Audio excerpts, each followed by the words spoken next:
Audio Jungle. यह मेरा घर है, तुम्हारे पिता का नहीं। मैं जो चाहे जहाँ चाहे रखूंगा। तुमसे कितनी बार कहा है कि मेरी चीजों को हाथ मत लगाया करो। मजबूर पत्नी की कहानी। सुधा, मेरी टाई कहाँ है? कब से ढूंढ रहा हूँ और अभी तक मेरी ग्रीन टी नहीं लाई। लाई जी, आपकी टाई वहीं ऊपर अलमारी में रखी है और आपकी ग्रीन टी बना रही हूँ। अभी तक बना रही हो? क्या कर रही थी सुबह से? जल्दी ऊपर आकर मेरी टाई निकालो, पता नहीं कहाँ रखी है। बहू बेटा, मेरी चाय कहाँ है? आज बिना चाय के अखबार पढ़नी पड़ेगी क्या?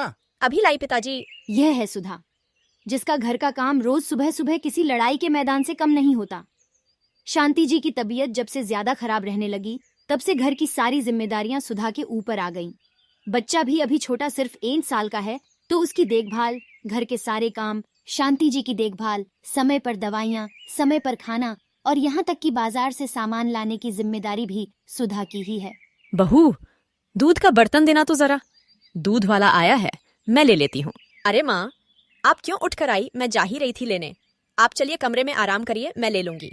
शांति जी हार्ट पेशेंट है और अभी कुछ दिनों पहले ही उन्हें हार्ट अटैक आया था, तो डॉक्टर ने ज्यादा से ज्यादा आराम करने के लिए कहा है। इसलिए शांति जी पहले की तरह सुधा की मदद भी नहीं कर पाती है।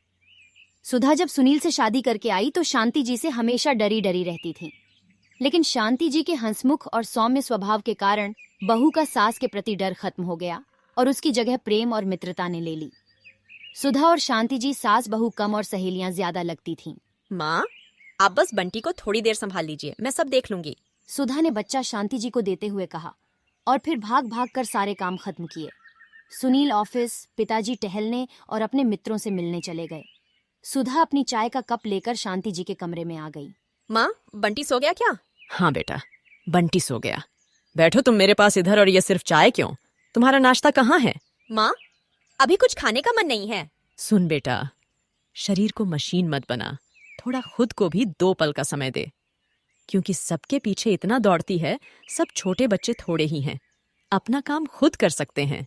माँ, आप क्यों परेशान हो रही है? छोड़िए ये सब बातें, बताइए आज लंच में आपके लिए क्या बनाऊं? दलिया बना लो बेटा, जल्दी बन जाएगा और तुम्हें भी थोड़ा समय मिल जाएगा अपने लिए। बहू, आज दलिया नहीं, मटर की कचौरी और हरे धनिये की चटनी बनाना। सर्दियों के मौसम में मीठी मुलायम हरी मटर की बात ही कुछ और है। हर समय थोड़े ही मिलती है।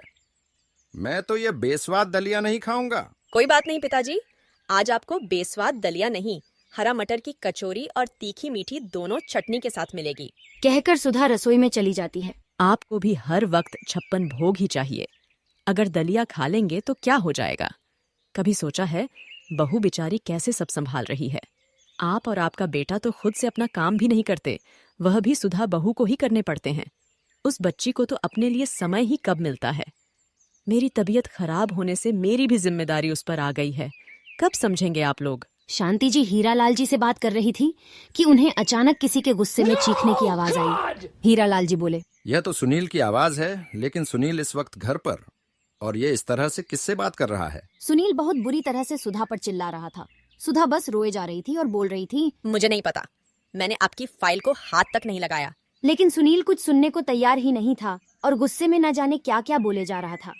सुधा उसे समझाने की कोशिश कर रही थी कि वह अपने काम की चीजें इधर उधर क्यों रखता है, ठीक से क्यों नहीं रखता है।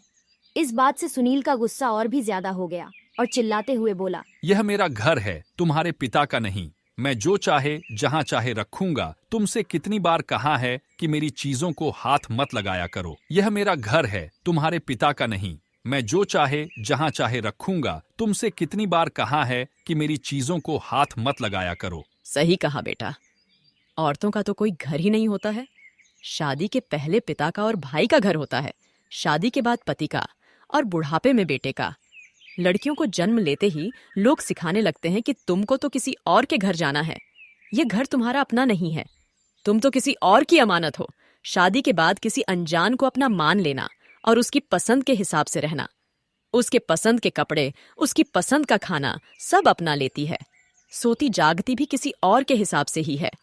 उसके हिस्से में तो कुछ पल का आराम भी नहीं है। सिर्फ दुख और दर्द उसके अपने हैं और उसका अपना कुछ भी नहीं। यहाँ तक कि जिस घर के लिए वह दिन रात नहीं देखती, अपने आप को भूल जाती है उसे एक दिन यह सुनने को मिले कि यह तुम्हारा घर नहीं, तो मेरे समझ से तो हम औरतों को कुछ भी नहीं करना चाहिए। हम क्यों दूसरों के लिए परेशान हो? माँ, आप ये क्या बोल रही हैं? मेरे कहने का ये मतलब नहीं था। मेरी एक फाइल नहीं मिल रही है, ऑफिस में भी नहीं थी, तो मुझे लगा सुधा ने कहीं रख दी है, और उस फाइल के बिना मेरी मीटिंग भी कैंसिल हो गई। तो उसमें बहू का क्या दोष है?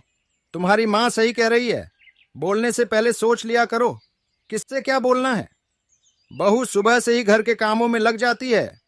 रात को भी हम खा पीकर आराम कर रहे होते हैं, लेकिन तब भी वह कामों में ही लगी रहती है। यहाँ तक कि अगर हमें पानी भी चाहिए तो हम खुद नहीं लेते, बल्कि बहू को आवाज लगा देते हैं, जैसे वह इंसान नहीं कोई मशीन हो। हम ये भी भूल जाते हैं कि जैसे हमें किसी के गलत व्यवहार से दुख होता है, वैसे ही उसे भी होता होगा। तुम तो सुबह तैयार होकर ऑफिस के लिए निकल जाते हो। कभी ये भी सोचा है कि तुम्हारे पीछे तुम्हारे माता पिता, बच्चे और घर का ध्यान कौन रखता है? ऑफिस से आने पर भी गर्मा गर्म चाय, नाश्ता, खाना सब मिलता है। उस सब की व्यवस्था कौन करता है? सिर्फ बाहर जाकर पैसे कमाने से यह समझ लेना कि यह घर सिर्फ तुम्हारा है, कहाँ तक सही है? इसलिए मैं बहू को हमेशा बहू बेटा बुलाता हूँ, क्योंकि वो बहू की तरह घर की देखभाल करती है और एक बेटे की तरह हम बूढ़े माँ बाप की जिम्मेदारियां भी उठाती है। तुम्हें तो अपने माता पिता का हाल तक पूछने की फुर्सत नहीं है। तुम्हें तो बहू से सीखना चाहिए कि एक बेटे की जिम्मेदारी कैसे निभाते हैं, और उल्टा तुम हो कि उसे सुनाए जा रहे हो। तुम्हें तो शर्म आनी चाहिए कि जो तुम्हारी जिम्मेदारी को अपनी जिम्मेदारी समझकर निभा रही है, उसके साथ ऐसा व्यवहार। बस करिए पिताजी, मैं अपनी गलती समझ चुका हूँ। मुझे माफ कर दो सुधा, मुझसे बहुत बड़ी गलती हो गई है। आगे से ऐसा कुछ नहीं होगा जिससे तुम्हें तकलीफ हो। अब से मैं भी जितनी हो सके तुम्हारी मदद करूंगा, और इसकी शुरुआत आज से ही होगी, बल्कि अभी से ही होगी। आप सब लोग के लिए मैं अभी गर्मा गर्म अदरक वाली चाय बनाकर लाता। दोस्तों, मजबूर पत्नी की कहानी आपको कैसी लगी? कमेंट बॉक्स में कमेंट करके बताएं, और वीडियो अच्छा लगा हो तो लाइक वाले बटन को दबा दें। और अगर आप चैनल पर नए हो तो चैनल को सब्सक्राइब कर ले, साथ में बेल वाले आइकन को जरूर दबाएं।